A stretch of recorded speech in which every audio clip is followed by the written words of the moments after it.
you? I hope you're doing well. I hope this message finds you healthy, happy, and enjoying a little bit of this. I almost call it 2020. A little bit of this 2021 that we're experiencing. My name is Jason. This is the Outstanding Life Show. I'm just loading up the social comments just so I can follow up with who's here. So, all right, my friends. There we go. So how have you been? How are things? How have you been holding up? I know it's been a crazy week and a half since my last update, but I wanted to follow up. So far, we've been doing a series on, we've been taking a focus on mental health. We dedicate this show to overcoming adversity, some of the challenges around addiction, and more importantly, some of these, I almost want to call them adversities, is a nicer way of putting it. Some of these overwhelming obstacles that we experience.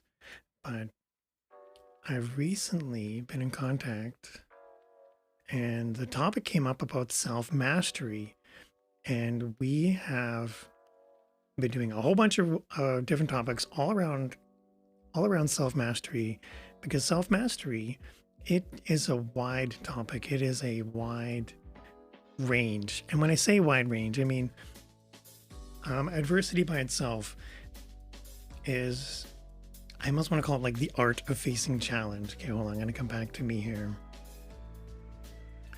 But when it comes to facing some of these challenges, when it comes to the challenges themselves is one thing. Recognizing, we've talked before about recognizing a problem. We've talked before about how in the odds of overwhelming challenge, we still find a way to anchor back to source. So we find a way to navigate our way to a solution.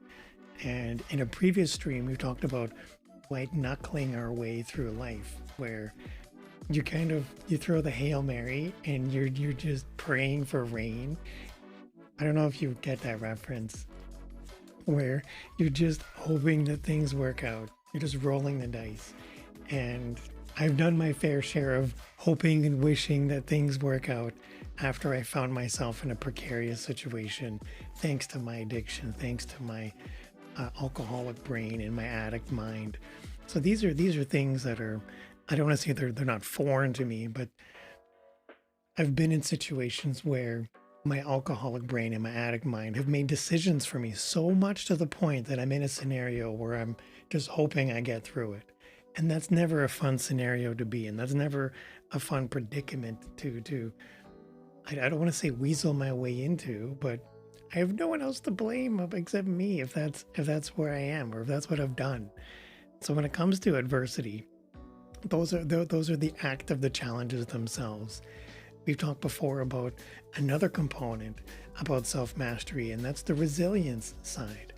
And the resilience is the ability to encounter the challenge, like to face the, hold on, we can overcome the challenge by growing, and we grow through the event. We can take that event and that crisis or that challenge that we face, and in those moments we really have no other choice but to grow. We really have no other choice when faced with challenge but to succeed or to push forward. And thanks to growth, we can push through it. We always grow in those moments. Growth is never really I don't want to say a choice, but growth is much more challenging to navigate through when that's your only choice. Kind of like the Hail Mary scenario. But resilience is a part where we already possess the tenacity. We already possess the spirit. We already possess the knowing, not so much like the blind faith where we just believe we're going to make it through, or we have the self-confidence, the bravado to just have that arrogance to see us through. And that's not what I'm saying. Where resilience is the ability, that certainty, that inner knowing where we've faced challenge before, we've overcome adversity in the past. And it's not that we're a stranger to these adversities or these challenges, but when faced with these challenges, they're not going to be total crushing. I was what I call them like soul crushing experiences where you get into that difficult moment, and then since you haven't been in any difficult moments in the past, suddenly that's the most critical one and you feel like your world is falling apart. I don't know if you can relate to that feeling where I feel like I haven't achieved anything, or I feel like I'm I'm letting the team down, or I feel like I'm letting myself down or my family down. Having a sense of resilience can make all the difference of, yes, this is a difficult moment, and yes, these are difficult times, but it doesn't mean that I don't have the ability to get through this. And that's a really weird kind of paradigm shift. Like I'm not telling myself the mantra of just think positive thoughts to push through it. Like that doesn't get me anywhere. Like if I'm having a positive thought, or what is it? I heard this, it's not a joke, but like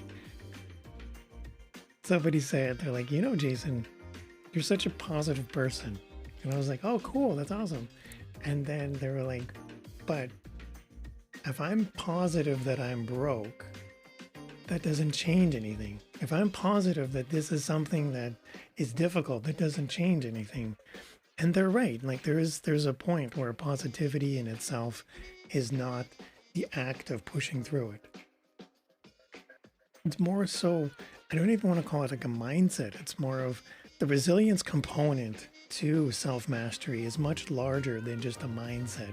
It's not a game trickery, or it's not something that's just where you fake it till you make it. It's not something where you're just choosing a blind faith to get through something. Having a resilience is the knowing and the ability that yes, there's challenge, and yes, it's difficult, but that's not the only experience that's here. Like there's still learning to take away. There's still an opportunity to succeed. There's still that we talked before about having that inner conflict. We've also described something else. We've described having an inner candle flame. And despite how crazy the world is outside, no matter how much of a tumultuous storm that's out there, that the inner candle flame never flickers. And having that sense of resilience, what I mean by that is that inner candle flame will never flicker despite the craziness that shows up, be it 2020 or 2021. Like I'm sure 2024 is going to have its own challenges when we get there, and we will. So when it comes to self-mastery, we've talked a lot about the different components. We've talked a lot about the challenges that come through this. One thing we need to do is look beyond the challenges themselves and appreciate that yes, those things happen, but it's not, I don't want to call it game stopping, but it doesn't stop the challenge. Like the lesson in itself, despite how difficult it might be to receive it, it doesn't mean that's the end of the road. It doesn't mean that just because I can't see beyond the challenge in itself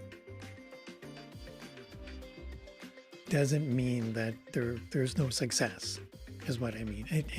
It takes a minute to kind of wrap my head around that thought where I can't see past what I don't understand. And if I'm in a moment, if I'm in a difficult situation, if I'm feeling, and that's today's topic, if I'm feeling stress or if I'm feeling stressful, and I can recognize that these are experiences that I'm going through, it doesn't mean that there is no success. Just because I don't understand what's happening or I have no control over what's happening, if I feel like if I'm not contributing to success, it doesn't mean that it's not successful in getting through the situation. It doesn't mean that the only way to get through is just having a blind hope. Blind hope never really got me anywhere. White knuckling, we talked before, doesn't doesn't help me. It doesn't serve others. It doesn't serve the greater good. And having that sense of stress by itself doesn't motivate me. We've talked before about the car, where if you're in a car, and I don't know if you can relate to this, where if I'm in a car and I'm approaching a cliff, and again, it sounds weird, but if I'm in a car and I'm approaching a cliff, I am starting to get anxious. And I'm getting anxious not because of the car and it's not because of the cliff, but it's about my fear of falling. It's about the fear and the stress. And it comes from the past experiences, the past trauma, where I'm in a position where I'm stressed, I'm feeling anxious, and it's got nothing to do with the car, and it's got nothing to do with the cliff, but it's got everything to deal with my past experiences by approaching cliffs. Maybe I did fall down a cliff one time, or maybe I've never fallen down a cliff, and this is my first time potentially falling. It's the falling is what's going to be scary, not approaching the cliff. But as I approach the cliff closer and closer and closer, suddenly I'm having a horrible time because I'm feeling stressed, I'm getting anxious, I'm starting to sweat, I might start fidgeting, I'm going to start losing my marbles as I get closer and closer. That might be my interpretation of stress. That might be how I express my stressful thoughts or my stressful feelings. And it's got nothing to do innately with the cliff itself. It's got everything to do with how I feel and how I perceive and how I manage that stress. So when it comes to recognizing those feelings, when it comes to recognizing that stress is a part of my life, stress is going to be here.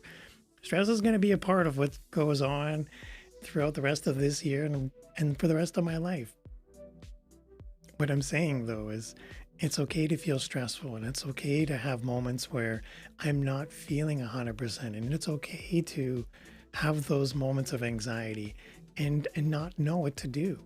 I'm going to be in situations where I'm approaching a cliff. I'm going to be in situations where I'm not knowing, or I don't know what I'm going to do, or I don't know how the next week is going to turn out, or I have no control over what the next month is going to look like.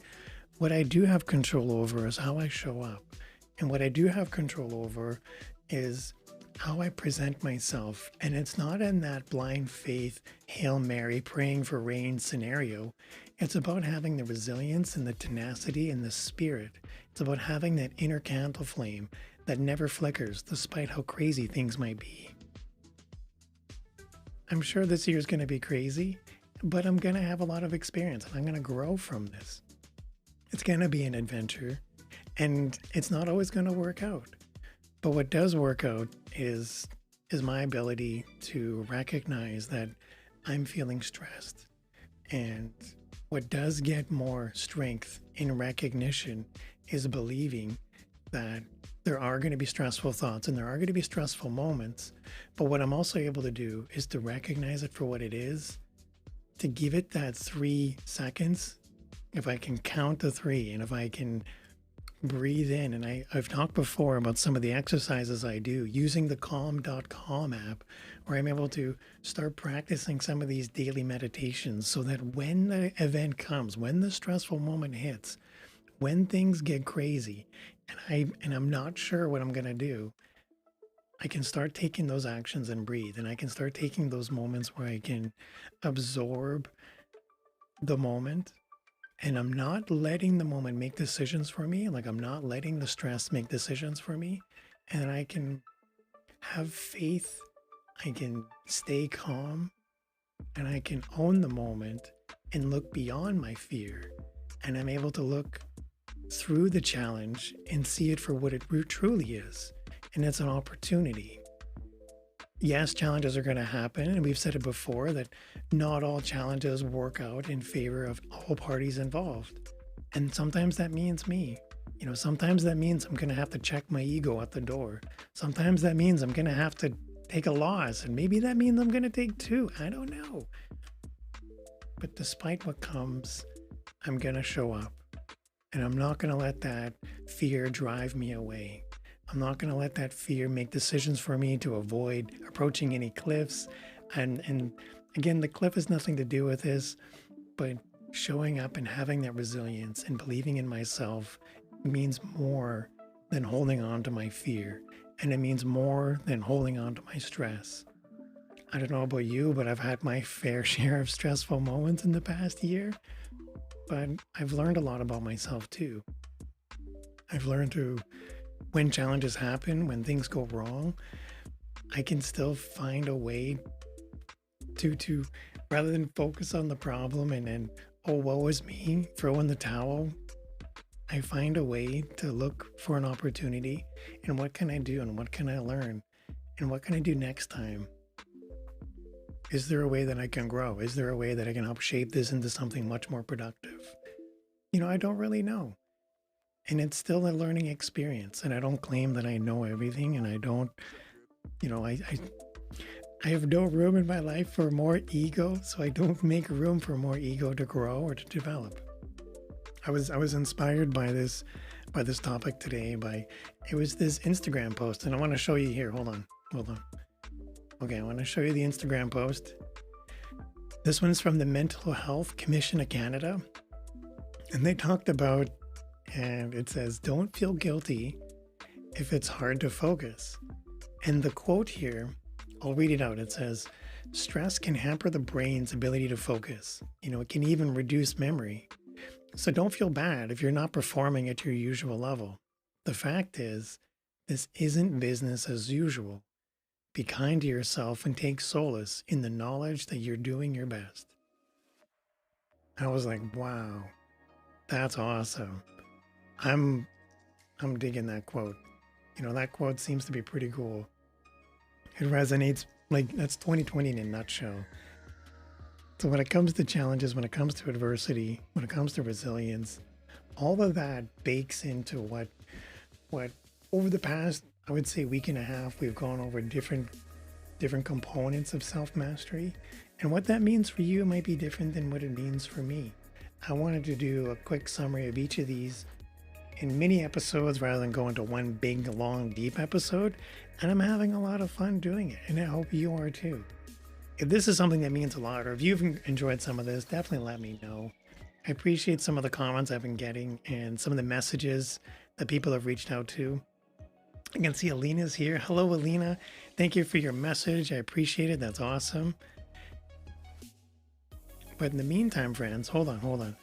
I have been playing around with this cool idea, and I want to see if this works. Okay, there we go. And now, if I switch over, here we have a link. If you're listening to the audio, I've got a link on the bottom of the screen, and it's sobriety.live/now. If you're watching the video, you can see that here.